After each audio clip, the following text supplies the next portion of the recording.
Olá, telespectadores, alunos, concursados.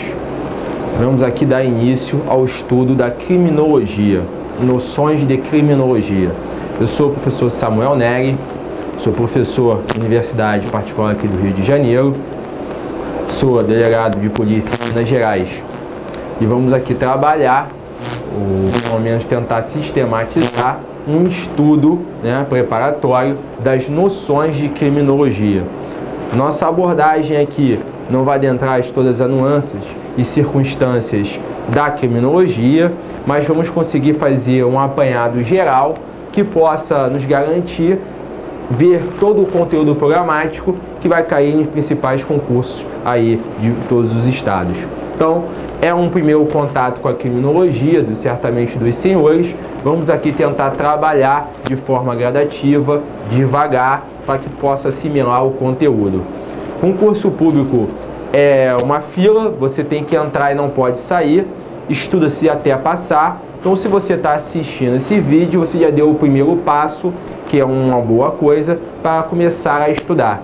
Espero que o senhor seja bem sucedido e alcance seus objetivos. Eu estou aqui para ajudar no que for preciso. O conteúdo ministrado hoje, pelo menos vamos abordar, é o conteúdo que está na tela para os senhores. O conteúdo vai ser este: criminologia. Vamos tratar de um conceito de criminologia, vamos tratar do método estabelecido pela criminologia, dos objetivos da criminologia, os objetos, da criminologia e a finalidade da criminologia. Em um segundo tópico, iremos tratar da evolução histórica da criminologia, das teorias e das escolas criminológicas. Isso vai demandar um pouco mais de tempo e atenção, que é uma parte um pouco mais complicada, mas nada que os senhores com estudo não consigam entender. Fatores condicionantes e desencadeadores da criminalidade, vitimologia e prevenção do delito. Então, esse é o conteúdo que nós iremos trabalhar ao longo dessas aulas de noções de criminologia. A ideia aqui não é esgotar o tema, torna a falar aos senhores, mas trazer aos senhores um contato com uma certa profundidade com esta matéria. Então, eu preciso, a princípio, estabelecer da onde vem a etimologia desta palavra criminologia. O que vem a ser a criminologia? Nós vamos tratar do seu conceito à frente, mas eu preciso estabelecer, antes de mais nada, o que vem a ser a etimologia, o significado desta palavra criminologia. A palavra criminologia, ela vem de uma conjugação de latim e grego. No que tange ao latim, o crimino traz o conceito, ou pelo menos a ideia de significado de crime, enquanto logia é o estudo. Então a criminologia, ela nada mais é do que o estudo do crime. A nomenclatura dessa ciência, e a criminologia ela ganhou essa autonomia como ciência, perfaz-se pelo seu próprio conceito, estudo do crime, que em outro tempo fazia sentido, porque a criminologia se reservava unicamente ao estudo do crime, quiçá talvez do criminoso. Nós veremos mais à frente que a criminologia hoje ela se importa com outras circunstâncias que não só estas. Mas a ideia da criminologia, como nasceu na antiguidade, é esta, do estudo do crime. Então, para a gente entender o que vem a ser criminologia, eu preciso primeiro trabalhar com o que vem a ser o conceito de criminologia. Esse conceito de criminologia, ele se faz necessário porque, como toda ciência, eu preciso estabelecer qual é a delimitação do objeto da minha matéria. Então, saber qual é o conceito de criminologia é algo extremamente necessário para eu caminhar no desenvolver desta matéria.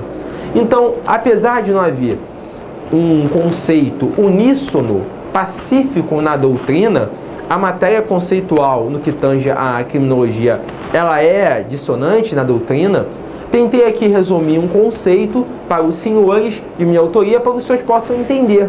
É um conceito mais trabalhado em toda a doutrina, né? Que pelo menos que perfaz essa matéria de criminologia. Então, o conceito de criminologia é de que é uma ciência, primeira circunstância, que é uma ciência, né? Ela ganha autonomia como ciência a partir de que estabelece métodos, né? Para se alcançar objetivos. Campo de pesquisa, objeto próprio. A criminologia não se confunde com o direito penal, muito menos com o direito criminal, que se preocupa só com o crime. A criminologia ela vai além do crime. Apesar de nós termos observado que o conceito de criminologia,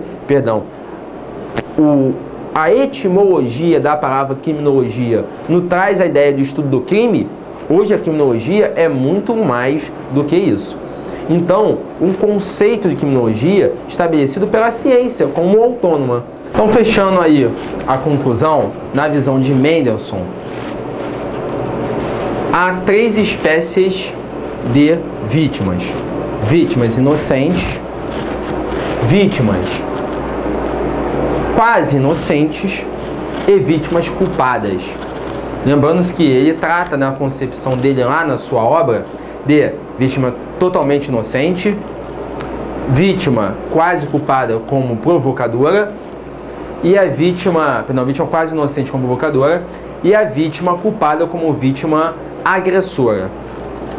Ainda na relação da vitimologia, já que a vítima é um objeto do estudo da criminologia, há fases de vitimização que a pessoa pode sofrer. A primeira vitimização, ou chamada vitimização primária, é aquela que decorre do próprio crime. E aí eu preciso entender o seguinte: quando eu estou passando na rua e uma pessoa pega meu celular, eu tive uma diminuição do meu patrimônio. O delito afetou o meu patrimônio, foi diminuído. Então isso, quando o crime traz uma consequência, lembrando que nem todo crime vai trazer uma consequência, né, externa, o palpável, o visível para um indivíduo, mas quando trouxer, a consequência da própria conduta é a primeira etapa da vitimização, chamada de vitimização primária. Lembrando, e talvez os senhores estejam perguntando, como é que um crime pode não trazer uma consequência para a pessoa? Uma consequência física que eu estou falando. Por exemplo, chamar uma pessoa de feia, isso porventura pode ser uma injúria. Mas qual foi a modificação no meio exterior? Nenhuma. No processo de vitimização que eu estou trabalhando aqui, é aquele que tange a vitimização primária, é aquele em que o crime traz uma consequência para a vítima. Palpável, realizável, naturalística. Uma modificação no meio exterior. Eu tinha meu celular, agora não tenho mais. Houve uma modificação no meio exterior. Natural, perdi meu celular. Então estou na rua, vai e pega, subtrai meu celular, furtaram meu celular. Isso é vitimização primária. É aquela provocada como acontecimento do crime, pela conduta violadora do direito, no caso o meu patrimônio. Isso é vitimização primária. Ultrapassando a vitimização primária, nós temos uma vitimização secundária. Eu tive meu celular subtraído. Agora eu vou lá e vou na delegacia para registrar a ocorrência, fazer o BO.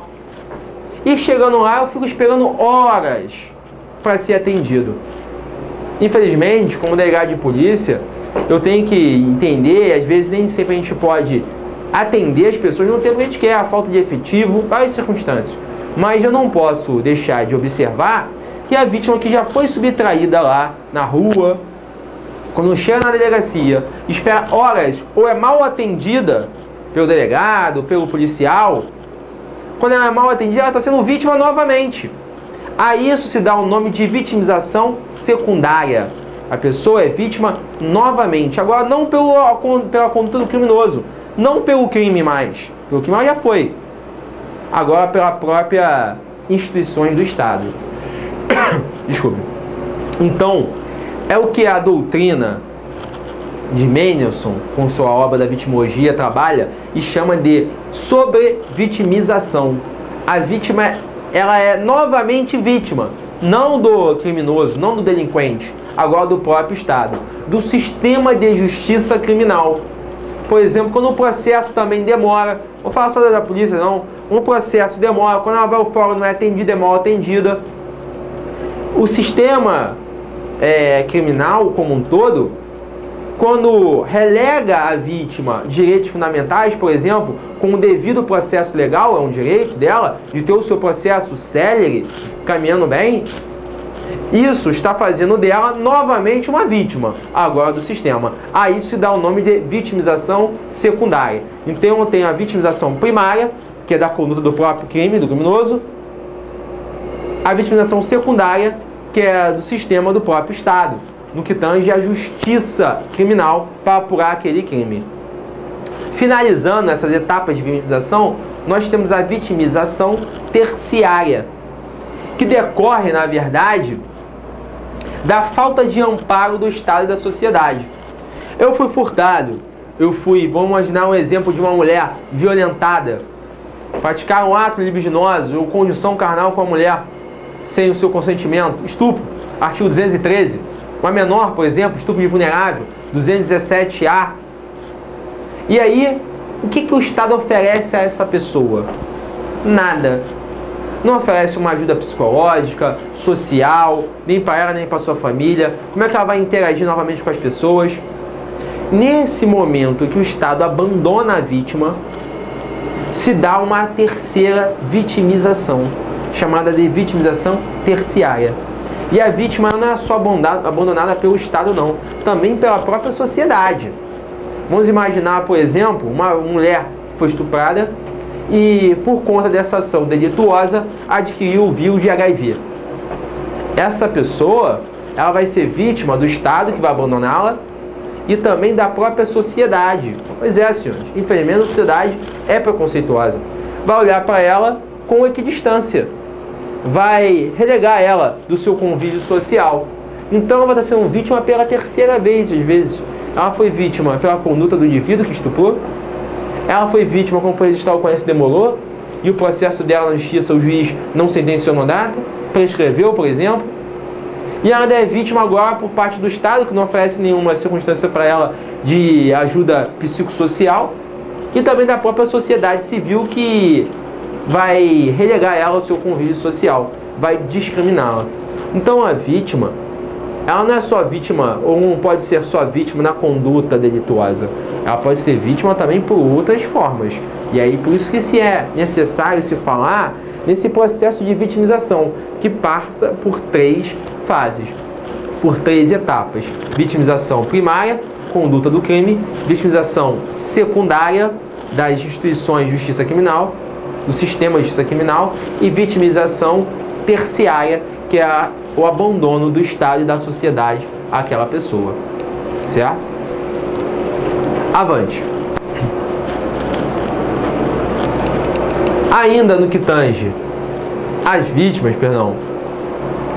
é importante ressaltar que hoje, em determinadas condutas e circunstâncias, há uma preocupação em evitar que a vítima seja sobrevítima, como nós vimos anteriormente.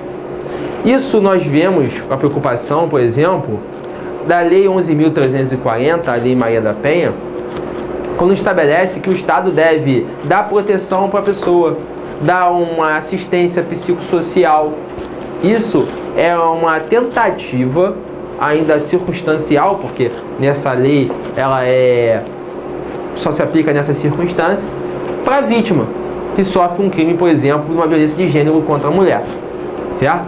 Então, há esse resgate hoje em dia por parte do ordenamento jurídico, ou pelo menos há essa tentativa ainda muito pequena por parte do Estado de tentar minimizar as consequências do crime, porque o crime por si só traz consequências para a vítima. É inconcebível que o Estado e a sociedade também incrementem essa consequência. Certo? Avançando agora no último objeto da criminologia. Nós vimos crime, criminoso, vítima e agora vamos ver o controle social. Controle social é um conjunto de sanções positivas ou negativas especificadas durante um processo de socialização e seus mecanismos que agem desde cedo, desde que nasce na pessoa, para incutir nela, embutir, aplicar, na verdade, valores, normas e modelos normativos, conformando a capacidade individual de estabelecer juízos morais. Na verdade, o controle social, ele começa lá quando você nasce e você está no seu seio familiar. Já começa um controle social ali. O controle social, na verdade, o que é esse controle social? Na verdade, são circunstâncias externas ao indivíduo que tentam estabelecer regras de comportamento para que aquela pessoa se adeque ao convívio em sociedade. O Estado vai impor leis, ó, você não pode estuprar as pessoas, não pode furtar, não pode matar, mas o próprio convívio social, dos amigos, vai te impor também. Você não pode bater no amigo, você não pode virar as costas para ele, não pode deixar de cumprimentar se ele te cumprimentou. Então, o controle social, que também é objeto da criminologia, decorre dessas relações de sociedade que todos nós estamos inseridos, seja de âmbito, na verdade, do controle do Estado, estatal ou civil. Mas todos nós estamos inseridos em circunstâncias ou organizações que nos impõem controles sociais a todo momento, para que a gente possa se adequar às regras do convívio social. Ninguém faz mais o que quer. Desde a teoria contratualista de Jean-Jacques Rousseau, eu cedo a minha liberdade total como homem livre para que possa ter proteção ao restante dela. Então eu não posso fazer o que eu quero, mas também as pessoas não podem fazer o que quer comigo. Então é essa a regra do jogo, eu aceito. Isso é um controle social imposto pelo Estado, pela família, pela sociedade, pelo seu âmbito de convivência. Então, o que vem a ser esse controle social? E qual é a importância dele? Ora, o crime decorre da inobservância desse controle social. Então é importante eu entender, será que esse controle é eficaz? Será que eu preciso melhorar nesse controle para conseguir evitar o crime? Daí a importância da criminologia que se debruça acerca do controle social. Porque, na verdade, o crime é uma consequência da ruptura dessas regras de normatização. Certo? Então, vamos entender quais são as espécies de controles que uma pessoa pode sofrer. Que todos nós estamos inseridos de uma forma geral. Primeiro controle, eu preciso saber as espécies. Ele pode ser um controle informal, e esse controle informal, na verdade, vai decorrer da própria sociedade civil. Um controle totalmente informal. Ninguém, entre meus amigos, combina como nós vamos nos comportar. Quando eu saio com uma boate, com uma balada com meus amigos, as amigas, eu sei que não posso ficar bêbado, cair no chão, né? Fazer vergonha. Ó, vai beber, não sai beber, não bebe. Vai fazer vergonha do meu lado, não. Isso é implícito, né? Às vezes até explícito, porque você tem que lembrar alguns que realmente tem que se comportar, manter a moderação. Mas isso é um controle social, informal. Onde é que está escrito isso? Que eu não posso sair, beber, cair e levantar? Não está em lugar nenhum. Eu posso sair, cair, beber, aí levantar. Mas, como eu quero participar do convívio dos meus amigos podem se sentir constrangidos se eu fizer isso. Para poder permanecer naquele convívio, eu evito esse tipo de conduta. Eu bebo, mas não caio, né? Bebe, mas não cai. Isso é um controle informal. Então, um controle informal não está proscrito, não é embutido, não é imposto, é aceito. Ele perfaz vários campos de relações. Então, conceito, verdade, ou conteúdo da espécie de controle social informal, nós temos como, na verdade, aqui exemplos, né? Não é um rol taxativo, são exemplos. A família, a escola, a igreja, o ciclo profissional, etc. Isso aqui são só exemplos. O senhor e a sua família, certamente, muitos senhores não podem fazer o que quer. Assim como na sua escola, na sua faculdade, no seu cursinho. Então pode chegar, todo mundo assistindo aula, você ligar o seu som, chegar, botar uma caixa de som e ficar escutando. Ah, mas onde é que está escrito a lei que está impondo isso? A lei do sossego? Não, não se aplica ao caso. Mas você não vai fazer isso, que as pessoas vão reclamar, vão pedir você sair da sala, vão te olhar de cara feia. É que quando o telefone toca na sala de aula, né? Tem coisa pior do que o telefone tocar na sala de aula? O telefone toca, todo mundo olha de cara feia. Um cursinho, sala cheia, lotada, um monte de aluno querendo prestar atenção, o telefone toca, tira a atenção de todo mundo, inclusive do professor. Olha, então não sai quando chegar na sala, você tem que botar o telefone para vibrar. Onde é que está a lei? Onde é que está escrito isso? Em lugar nenhum. Isso decorre de um controle psicológico, social, informal, mas que todos, ou pelo menos os que estão nesse convívio, aceitam. Ainda seguindo no controle agora formal, né? Esse sim, proscrito, imposto pelo Estado, obrigatório, o qual eu não posso relegar. Eu tenho, por exemplo, controle policial. A polícia é uma espécie, né, na verdade, de controle, né? Uma primeira seleção de controle. Ó, se você praticar uma conduta criminosa, você vai ser preso. Então, as normas do direito impõem um controle formal. Não pode matar. Se matar, vai preso, né? Numa primeira seleção. Numa segunda seleção, eu vou falar, por exemplo, agora no Ministério Público. Ó, se você praticar um crime, o Ministério Público vai oferecer denúncia contra você, vai dar início a uma ação penal para te responsabilizar. Posso falar no controle informal, uma terceira seleção, que é a imposição da pena por parte do juiz. Então, o controle formal é aquele imposto pelo Estado e pelas suas instituições, certo? Ainda no controle social, eu posso ter um controle interno e externo. O que é o controle interno? Interno é aquele que decorre do próprio indivíduo, é intrínseco ao indivíduo. Ninguém precisa me falar, tem que ter bom senso. Não posso sair e beber por aí, cair numa torta direita. Mas onde é que está isso? Isso está na minha autodisciplina, né? Eu tenho que me controlar quando eu sair com meus amigos e amigas para balada, para noitada, que eu não posso tomar todas. Onde é que está isso? Está no meu psicológico. Eu me controlo, bebo até onde eu der.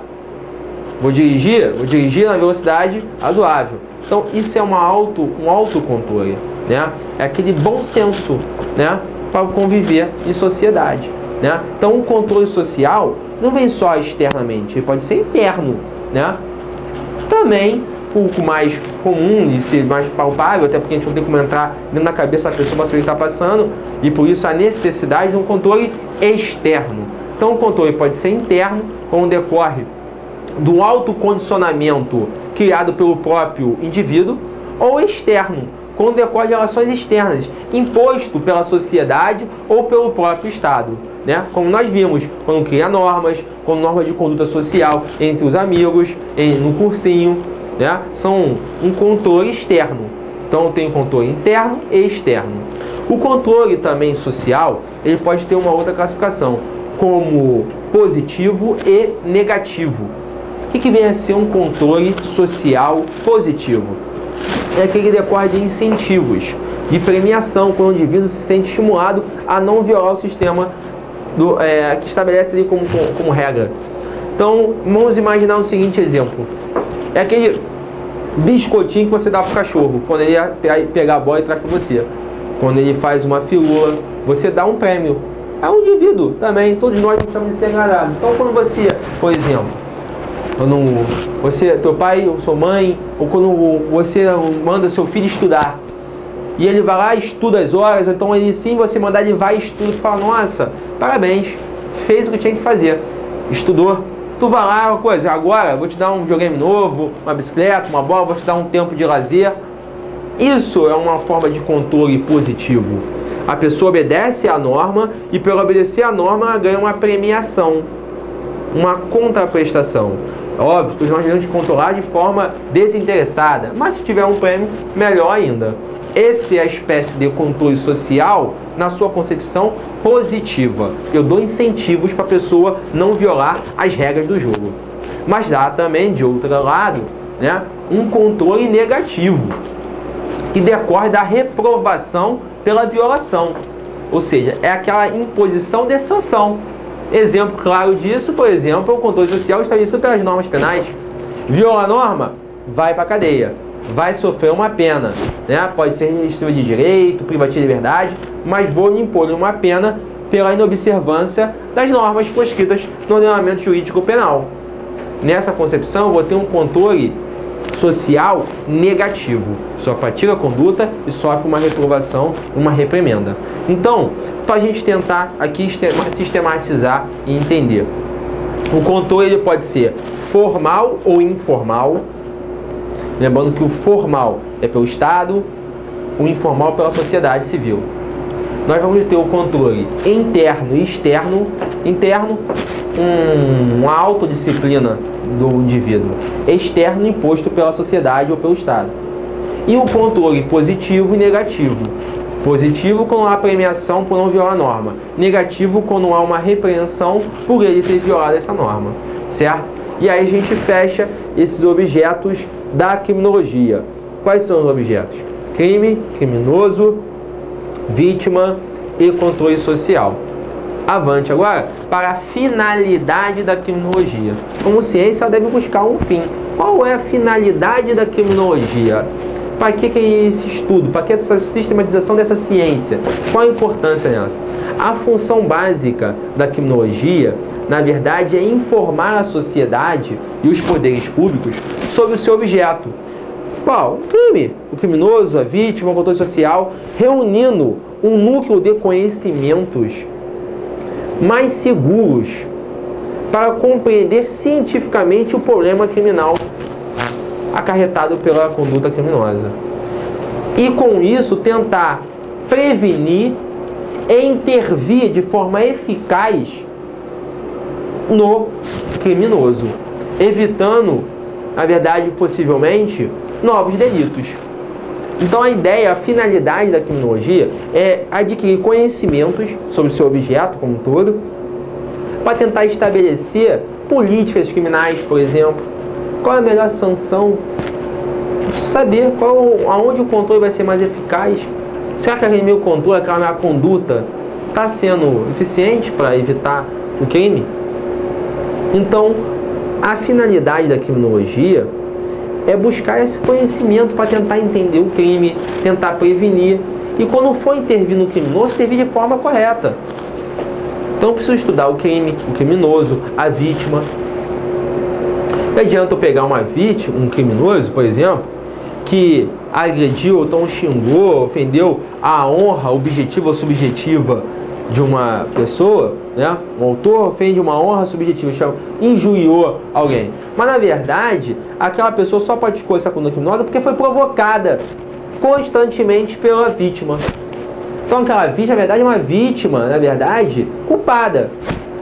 Uma vítima nada inocente, uma vítima agressora. Então será que a minha reprimenda social em um criminal, nesse autor que praticou esse crime, porque foi provocado, tem que ser a mesma naquele que deliberadamente ofendeu o outro?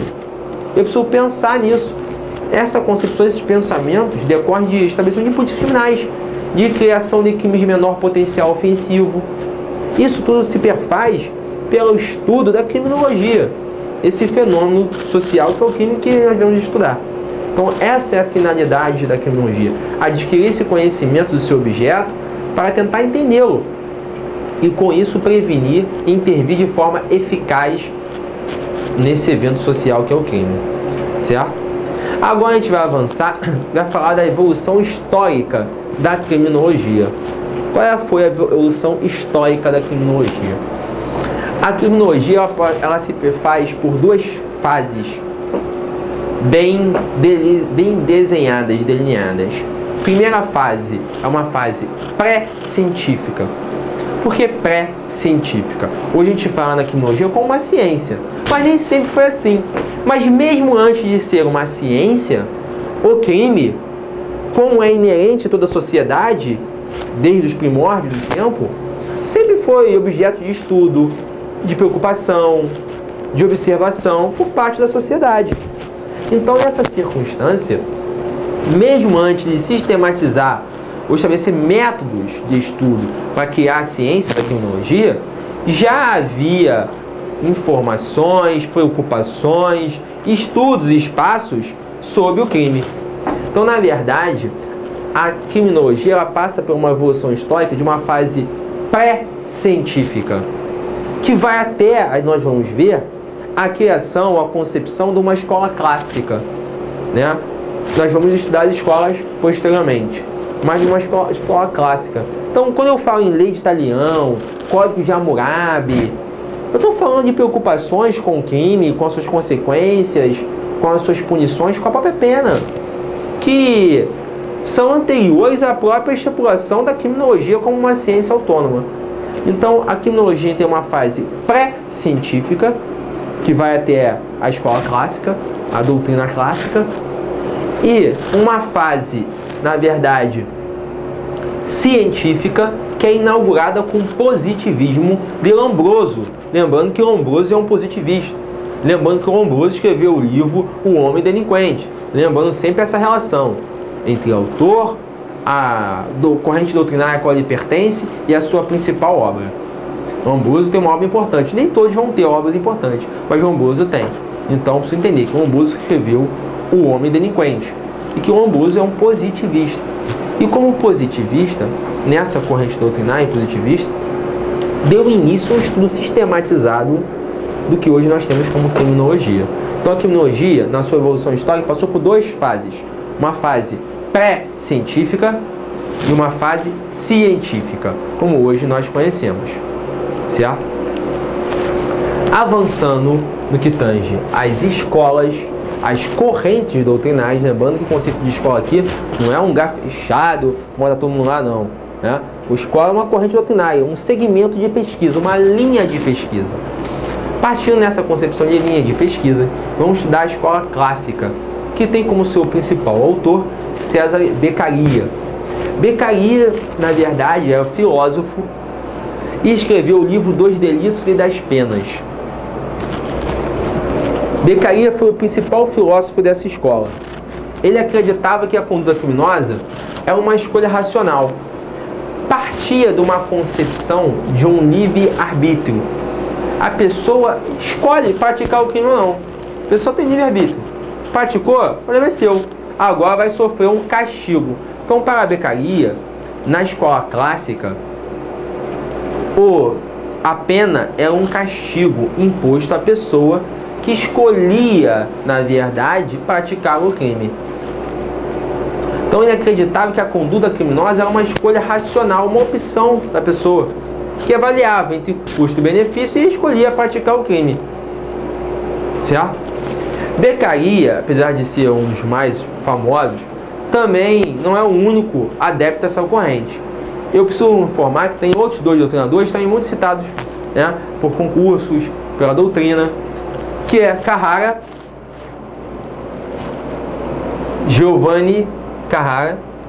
Francesco Carrara e Giovannini Carmigani.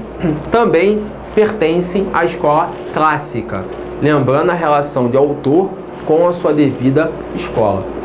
A escola clássica, precisa entender o momento que ela foi criada. Nós saímos de um teocentrismo em que o centro do universo era Deus e passávamos para uma relação justnaturalista em que, a verdade, o homem é o centro do universo, não mais divino, sim o homem. Então, a escola clássica ela tem dois pilares, né, que ela seguiu. Um pilar do justnaturalismo e um pilar do contratualismo. O que vem a ser esse justnaturalismo? O naturalismo decorria da própria natureza humana, eterna e imutável. O homem é o centro do universo, não mais Deus, o homem. Então o homem, como centro do universo, né, igual perante a todos, ele escolhe praticar o crime não e vai sofrer, arcar com as consequências da sua conduta. Simples assim. Numa outra vertente, o contratualismo, estabelecido por Jean-Jacques Rousseau, afirmava o seguinte, em apertadíssima síntese para entender o que é o contratualismo. Os homens começaram a viver em sociedade. Livres eram antes e não mais. Então, para eu viver em sociedade, eu não posso fazer o que eu quero. Mas, ao mesmo tempo que eu não posso fazer o que quero, não podem fazer o que querem comigo. Porque aquela história de que o mais forte vence é até boa, enquanto eu for mais forte. No dia que tiver alguém mais forte do que eu não vou vencer.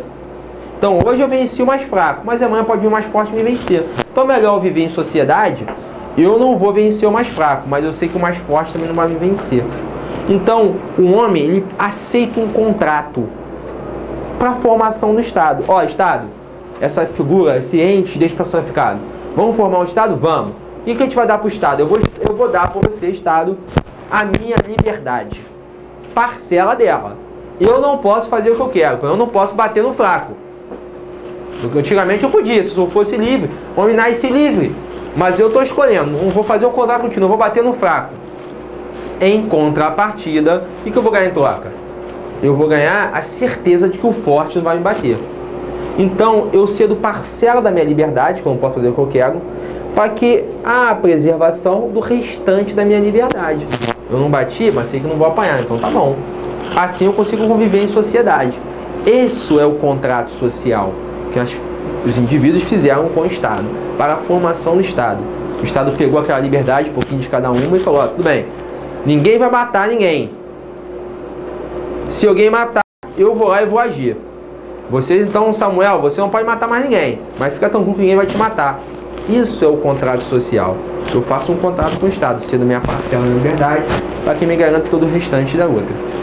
Nessa concepção, o que importa isso para a escola clássica na matéria de criminologia? Se todos fizerem um contrato com o Estado, todos estão igual perante a ele.